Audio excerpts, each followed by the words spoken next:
Swayam Prabha. Digital India. Educated India.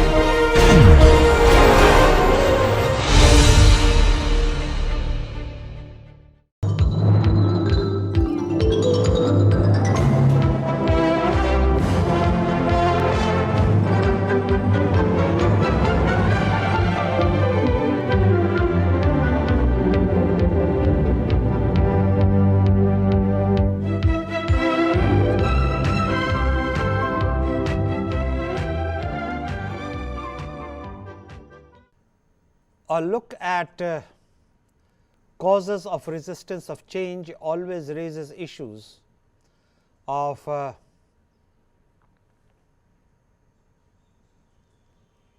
what would be the ways of meeting the resistance. Some of the measures to limit resistance are involving operating personnel and clients in the design of performance evaluation system. It is a wonderful concept called employee buy-in.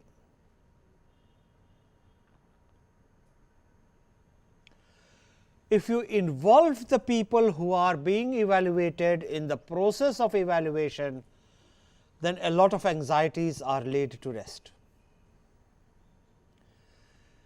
People are at least not worried about distortion of data. They are worried about the veracity of what is being said. Therefore, the level of confidence in the outcomes of that evaluation becomes larger. Establishing incentives to encourage managers to use evaluation information, such as providing greater operational and budgetary flexibility in return for accountability. In other words, you use the evaluation not to target a person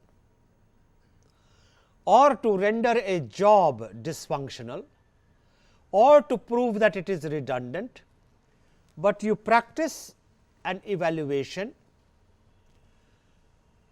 to improve the system. Again, the constructive use of the feedback is a central idea. You could use that to provide training to help managers and other stakeholders understand the importance and the benefits of performance evaluation. The world rotates on its axis because we believe most of the people are reasonable, rational, honest and well-meaning. If you take away that assumption, then the whole thing becomes very complicated.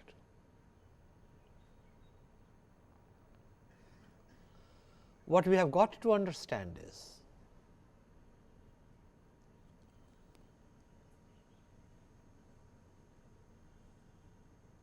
if you have got a good reason to have a credible evaluation system and ultimately everyone is going to benefit from it, have a dialogue, communicate to people the benefits of it.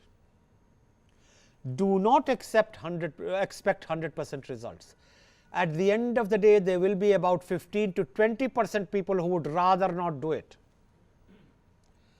because it will be a camouflage to their inefficiency, their unusability, and if I might add, their totally dysfunctional attitude. The important thing to realize in life is these people are as much a fact of reality as the mountains and the streams. You can't wish them away. In any population size which is more than 2, you will have some such representative. It is group dynamics. Therefore, the practical way of dealing with it is to come to terms with it. And come to terms with it, realize that there cannot be 100% simple. So, how do you go along? You carry those who come along with you, you forget those who do not, and if there is anybody who makes it his life mission to throw a spanner in him, hack him. Yes, that is a managerial option, to be used sparingly, but you can't have a situation where you say you won't use it at all.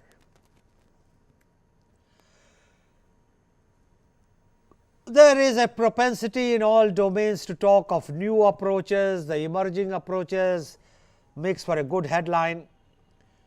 So, let us look at some of the new approaches to evaluation. A writer talks of individual accountability. System should be such that management by objectives and individual performance deployment go hand in hand, which means that there is now talk of designing a system where evaluation is an inherent part of the method. Learn to build on strengths. Everyone has a problem. You have to use people for what they are worth, and no one is good for everything. My caveat to that is, make sure there is a bottom line of universality. Under the bottom line, what would I put? Reliability first,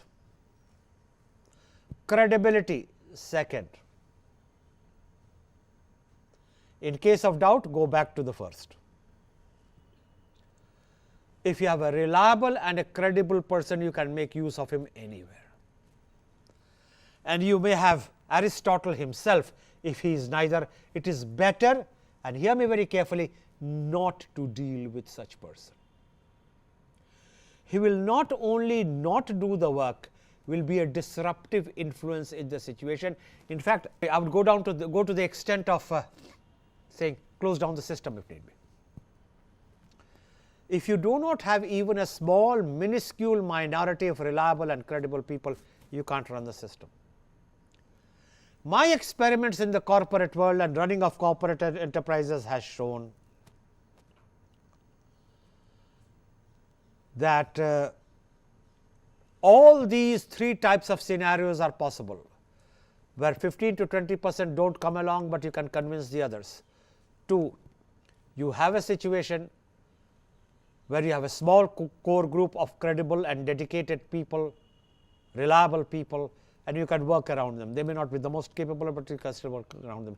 And believe me, you can also have situations where there is just no one credible, when there is no one who is reliable for whatever reason, close it down. It is a hard option. It has been exercised. What did the Tatas do when it came to the nano plant in West Bengal? The glib assumption was that if there was investment of over so many thousand crores, who will pull out? And Tatas, being Tatas, turned around and said, watch us. You can't go on functioning in that kind of environment where you solve one problem, 3 are raised, you solve 3 problems, 5 are raised, you solve those 5 problems, 2 are back again. One of my favorite quotes is, if you are not willing to stake all that you have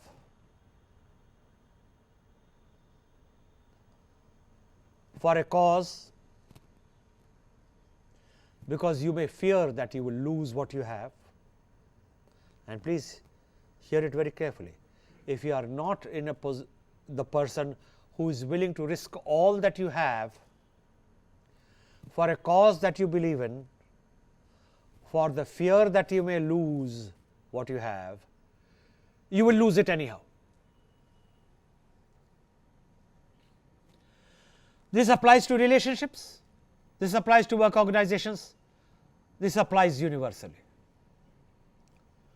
You can't lead relationships, you can't lead lives, you can't lead organizations, you can't lead corporate world, you can't lead any institution in a situation of blackmail.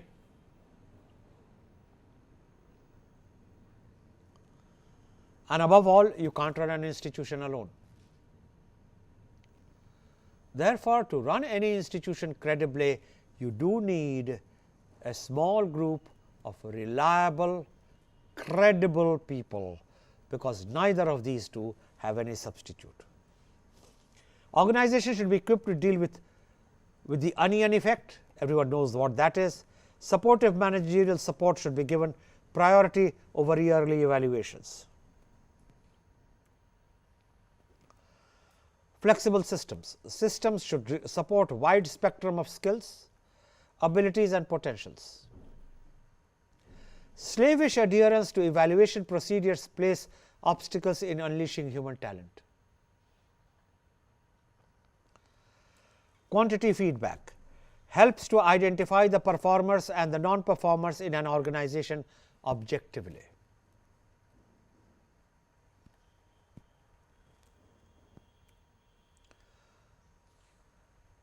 Focused approach has been developed by Thompson and Dalton. Peer comparison rating was studied and rejected, and objective focused approach was established. It is what their research studies established. In this method, goals are established and subsequently performance is contrasted against them to judge their performance. So, establish the goals, then assess the performance, contrast the performance against the goals, and that is called peer comparison.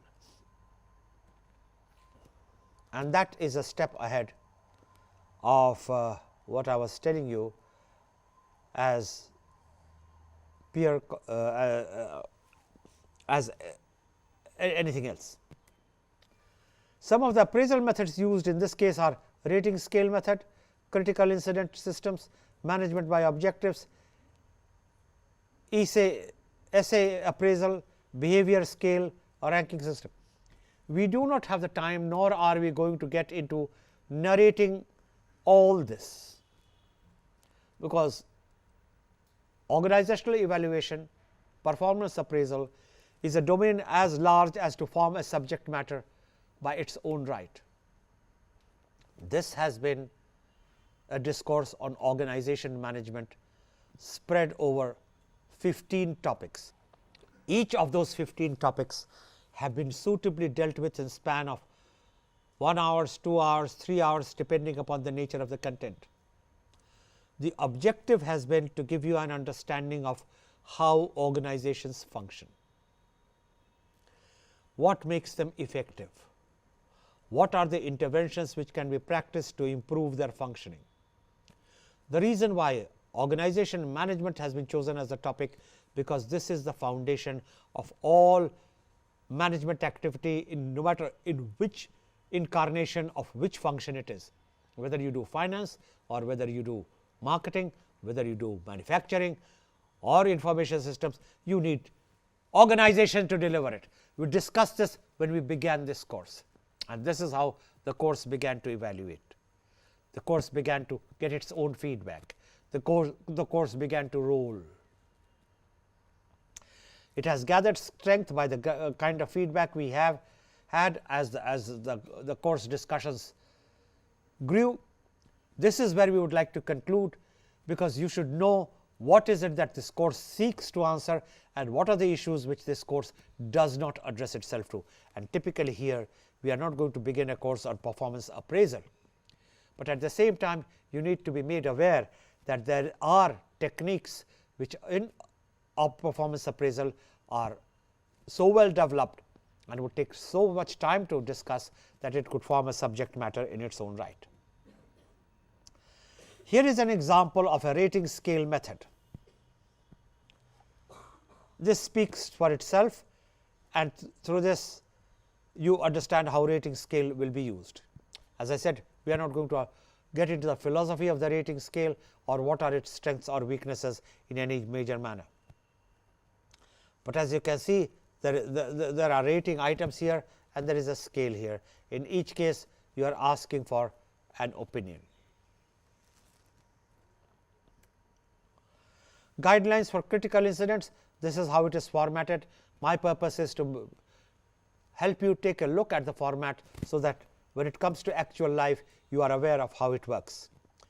The instructions in this case would be: appraise the employee on both daily job activities and the handling of special projects and the non-routine situations. And then you ask for the incident, you ask for the employee action.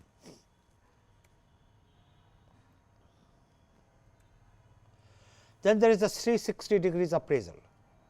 Shift from conventional appraisals undertaken typically by immediate managers towards the concept of 360 degrees appraisal.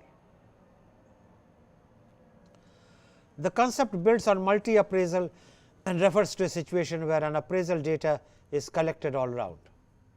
an employee, from his managers, subordinates, peers and customers, internal and external ones, in which everyone who is a stakeholder in that performance offers an opinion.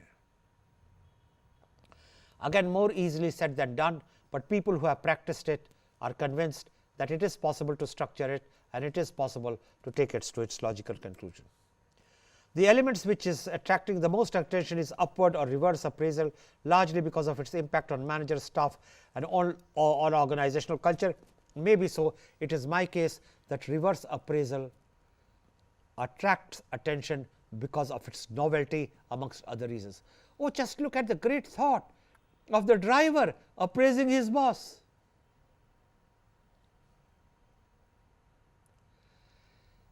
Like it's the day of the underdog. It's always possible to overdo something in its newfound enthusiasm.